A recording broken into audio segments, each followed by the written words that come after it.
கனவை மகனிடம் கூறி கருத்தை அறிந்து கொண்டார்கள்.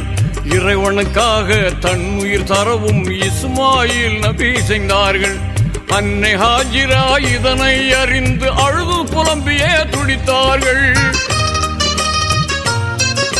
கண்மணி மகனை கட்டி அணைத்து கண்ணீரை மழையாய் பொழிந்தார்கள்.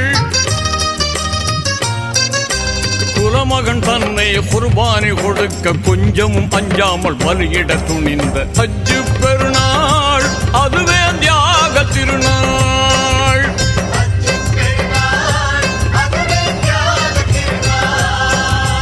ஹஜ்ஜு பெருநாள் வந்த சரித்திரம் கேளுங்கள். அங்கு இப்ராஹிம் நபி செய்த தியாகத்தை தெரிந்து கொள்ளுங்கள்.